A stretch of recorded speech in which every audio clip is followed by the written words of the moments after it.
kayo? Okay lang po. Mabuti naman kung gano'n. At bago sa simula ng ating klase ay magsitayo muna ang lahat para sa ating panalangin. At Miss Alvin, pumunaan mo ang ating panalangin. Sungalan naman at anak ng Espiritu Santo. Amen. Ama namin, sumasalangit ka, sambahin ang ngalan mo, mapasa amin ang kaharian mo, sundin ang loob mo dito sa lupa para lang sa langit. Bigyan mo kami ng makakain sa araw-araw, at huwag kami kumapit sa aming mga kasalanan, at huwag mo kami nailos sa kastuso. At iadya mo kami sa lahat ng masama, sapagkat sa iyo ang kaharian, at katagaan, mga kailanman. Amen. Amen. Again, magandang araw mga bata. Magandang araw po, teacher! Bago kayo po ay ihanin din muna ang mga upuan at pulutin ang mga kalat sa inyo sa cake kung meron man at ilagay ito sa pamabasurahan. Maaari na kayo po, class. Salamat po, teacher! Maaari ko bang malaman kung sino ang lumibag sa ating klase ngayon? Wala po, teacher! Mabuti kung gano'n at dahil dyan ay bigyan nyo yung sarili na aling Indonesia applause. Alam niyo ba ito? Hindi, teacher! Okay, ganito lang yan. 1, 2, 3. 1, 2, 3. Very good, very good, very good. Okay. 1, 2, 3. 1, 2, 3. Very good, very good, very good. Bago tayo magsimula sa ating klase ay may pamantayan muna ako o rules sa ating klase upang maganda ang flow sa ating klase. Ang unang rules is makinig na mabuti kapag ang guro at inyong kaklase ay nagsasalita. Nakuha ba, class? Opo, teacher! Pangalawa ay itaas ang kanang kamay kapag sasagot o may mga katanungan. At pangatlo, maging magalang at mabait sa lahat ng oras. Okay? Dapat magkuhan ha din mo, magilaway sa classmate o mag-answer sila ka wrong. Then, ang panghuli ay panatilihin ang kalinisan at kaayusan. So, dapat kano atong permitihon o hino ang atong classroom.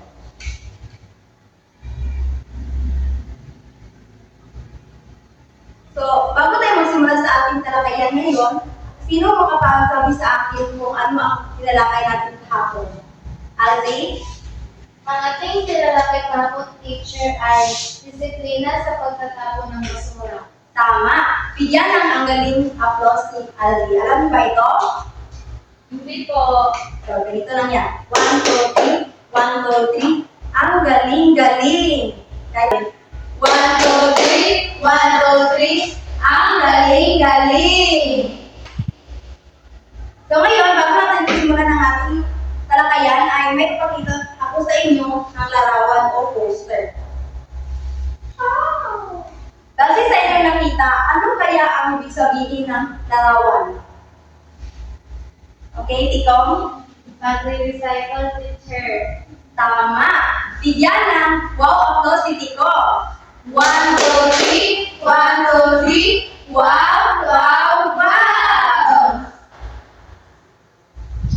Bago natin simulan ng ating talakayan ay kumuha muna kayo ng isang tapat na papel at may sasabitan tayo.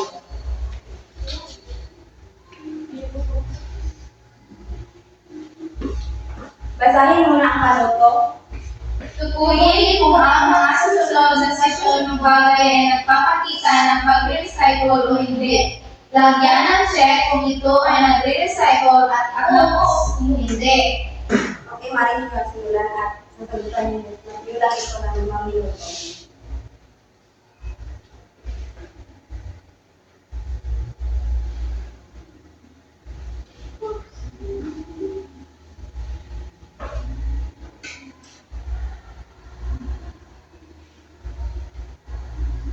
Tapos na ba? Opo. Okay, mapalit ng papel. Alde, tapos na ba? Opo, teacher. Basahin mo muna, muna ang unang tanong. Gumamit ng bote ng soft drinks bilang paso para sa halaman. Ano ito? Mag-recycle o hindi? Nagre-recycle po, teacher. Anong nilagay? Check. Tama. Pangalawang tanong pakibasa. Pagkataon ng lumang papel sa basurahan sa halip na gawing scratch paper. Ano ito? Oh, teacher! Tama. Pangatlong bilang. Paggamit ng plastic na baso mula sa party bilang lalagyan ng mga art supplies. Ano ito? Check! Tama. Pang-apat. Pag-iwan ng basurang plastic sa dalampasigan pagkatapos mag-picnic. Oops, sister! Tama. At panghuli. Paglikha ng bagong pitaka mula sa sirang maong ng pantalon. Check! Tama. Sa uli ang papel sa ate basa ito.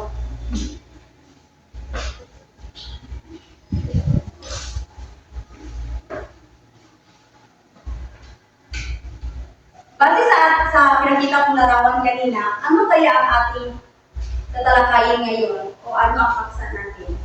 Okay, Salome? Mag-recycle ang lahat para sa magandang bukas, teacher. Tama. Bigyan ng ang galing applause si Salome.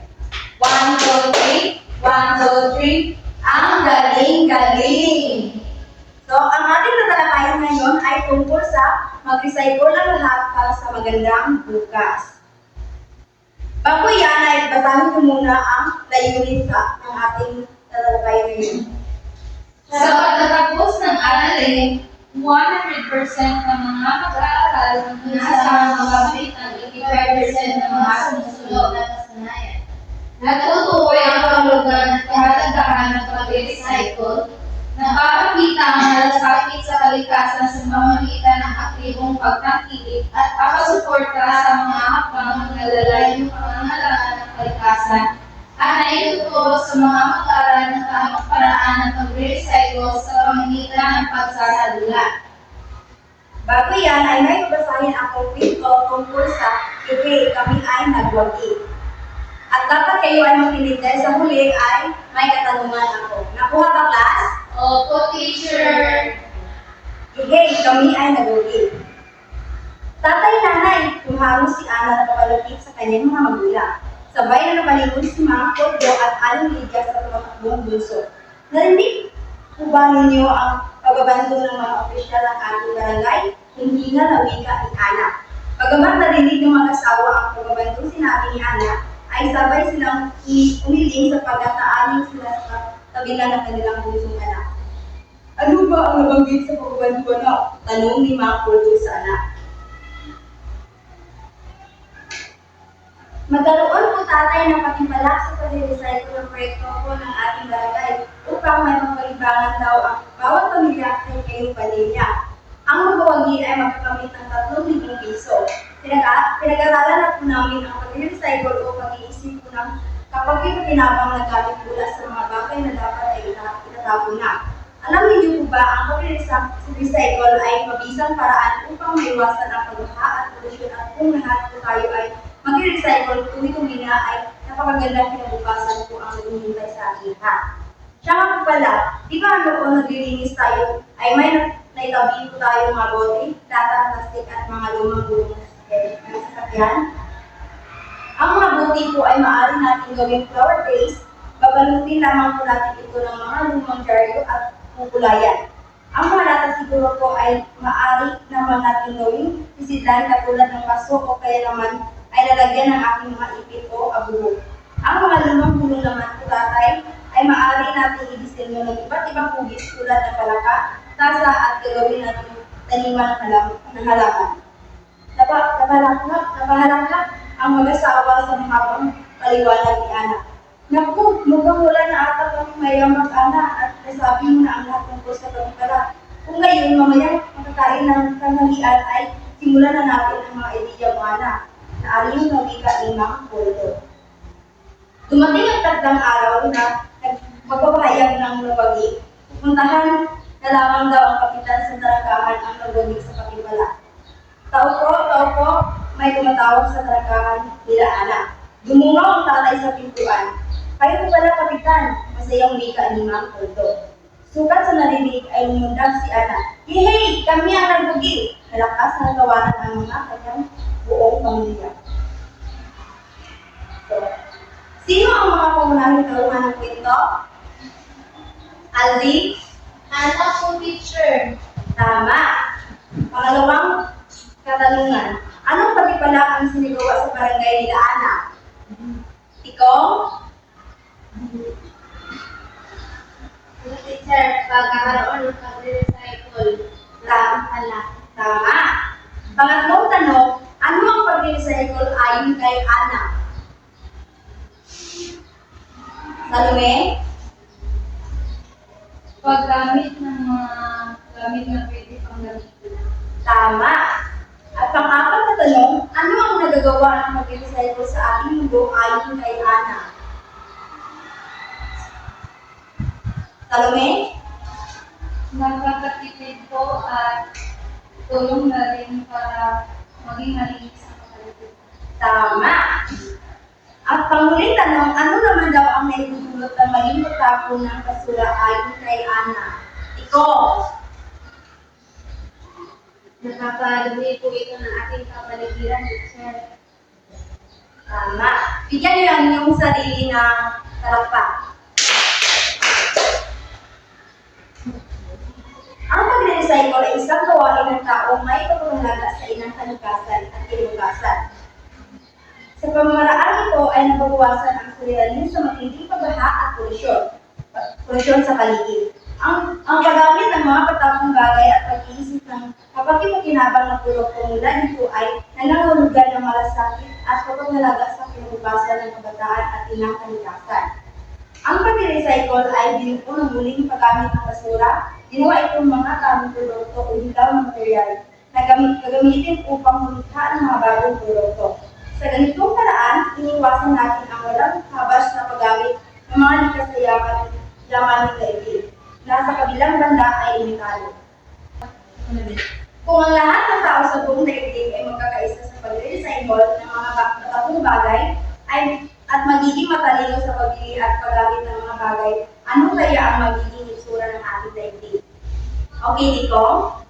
Maging maganda, malinis at akit-akit ang ating kapaligiran, teacher. Tama! Bigyan ng ang galing ako si Tico. 1, 2, 3. 1, 2, 3.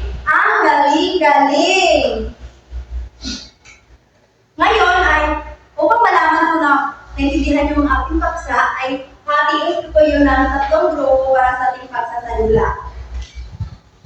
Okay, start counting. 1, 2, 3, 1, 2, 3. 1, 2, 3.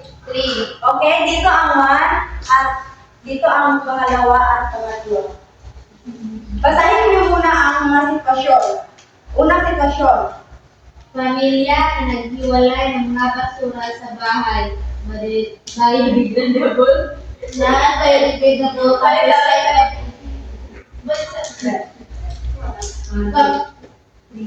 Pamilya na naghiwalay ng mga basura sa bahay. Biodegradable, non-biodegradable at recyclable. Mga mag-aaral na nag-organisa ng clean-up drive sa kanilang paaralan at nag-recycle ng mga nakuha plastic at butil. Komunidad na nagtutulungan upang gumawa ng produkto mula sa recyclable materials tulad ng bricks at activity. Okay, mari nakaisulat at bigyan ko lang kayo ng 10 minuto.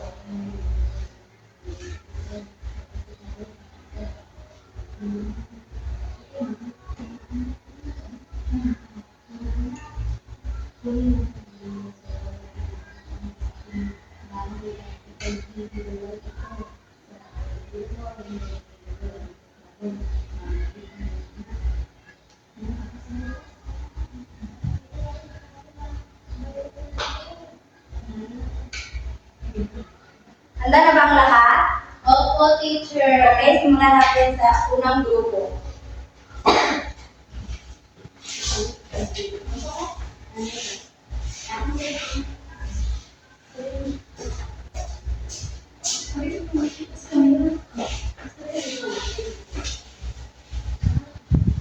Hanap, kunin yung mga basura na nakalakay sa aking bahay at paghiwalay ito. Kuha ba? Oo, Nay. Ilagay ito sa tamang basurahan ha. Opo. Saan ko ito ilalagay na? Dito ang biodegradable at non at dito naman ang recyclable. Naintindihan ba? Opo. Simulan na ninyo. Ito po ay non-bio. Ito ay biodegradable. Tapos sa mga anak, Opo. pwede na kayo magpatuloy sa inyong maglalaro. Yun lang po, teacher. Okay? Bigyan na parapakan ninyong at pangalawang grupo naman. Very good. Okay, bigyan na parapakan ang pangalawang grupo. At ngayon ay ang huling grupo.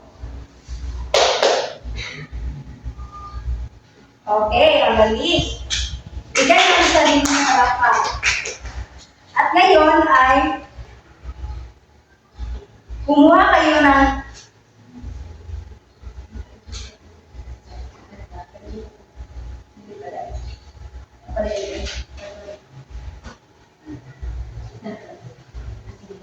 ngayon mga bata, ano ang natutunan niyo sa ating paksa? O anong natutunan niyo sa pamamagitan ng ating pagsasalula? Bakit kaya mahalaga ang pag-recycle ng mga katagong gamit at mga basura? Alvin?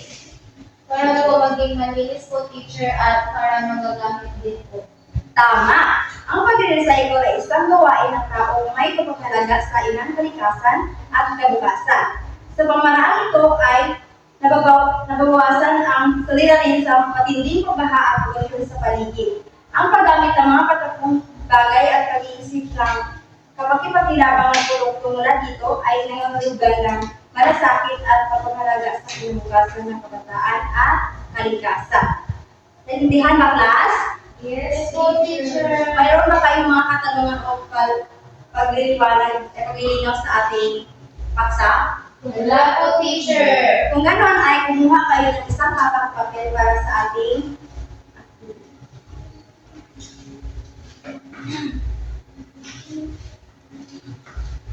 basahin niyo muna ang panuto. Kumpletuhin ang pangangusap sa lahat. Pagnilayan, bakit dapat sunduin ang pag-recycle? Piliin sa gagawin sa loob ng kahon. Maaari na kayo magsimula. Bibigyan ko lang kayo ng 5 minuto.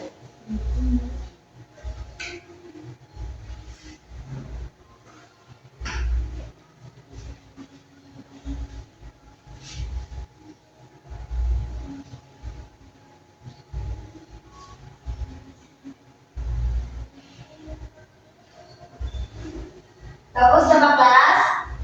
Teacher. May pakibilisan.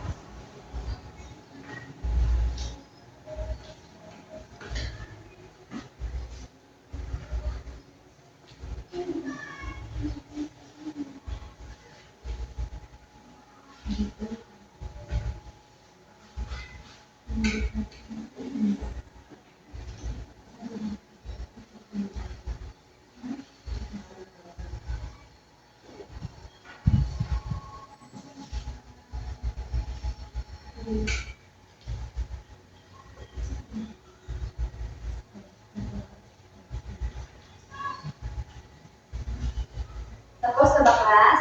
Hindi po, teacher.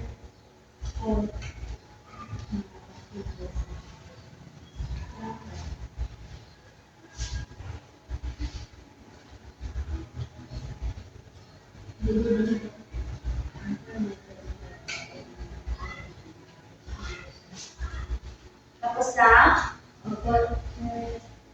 Okay, mabalik na ang papel.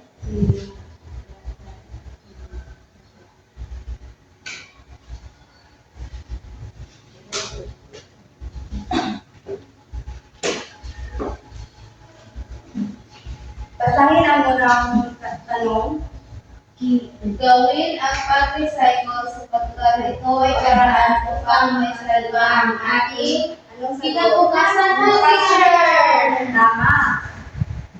Pangalawa. Ang pag-recycle ay ginagawa upang muling ipapakinabangan ang mga katagong bagay. Tama. Pangatlo, ang mga bata pong mga bagay pwede pang mapakinabangan na nagtatapon sa mga selo, banal at iba ang inyong tubig ay nagiging sa inyo ng ating pagkakaaglusyon. tama. At pang-apat na tanong, Ang mga basura sa kusina tulad ng tanda, balat ng gulay at prutas at bitukan ng mesa ay maaaring ibaon sa lupa upang gawing pataba ng mga halaman. Ilang pagkain po. tama. At panghuling tanong, Maaaring makabuo ng problema makakilatan ng pamula sa mga patapong bagay katulad ng mga lumang dyaryo o magasin, mga plastic na bote at mga basyo ng lata ng gatas. tama. Kita ko na ang score at ibalik ito sa at mahalin niya na ito ipasa. Sure. Salamat. At ngayon, may mga katanungan ba kayo tungkol sa ating paksa? Wala na po, teacher! Naintindihan lang ba? Opo, teacher! At dahil dyan ay bigyan nyo ang iyong sarili na very good applause. 1, 2, 3. 1, 2, 3. Very good, very good, very good. Okay. 1, 2, 3. 1, 2, 3. Very good, very good, very good. Ngayon ay kuhanin nyo ang inyong mga kwaderno at para sa ating tagtag-aralin. Basahin nyo muna. Tumingin ka sa paligid ng inyong tahanan sa tatlong bagay na pwedeng recycle. Iguhit ang iyong matagawa sa iyong sagulang papel. Nakuha ba ito? Opo, teacher! Wala nang katanungan? Wala, teacher! At kung wala na, ay maaari na tayong kasi tayo para sa ating pananalangin. Miss Alzi can lead the prayer. Sa mga nangamal ng anak ng Espiritu Santo, Amen. Purihin natin ang Panginoon Diyos. Ngayon at magpakailanman. Sa mga nangamal ng anak ng Espiritu Santo, Amen. Paalam na po, class. Paalam na po, teacher! And, Ay, teacher!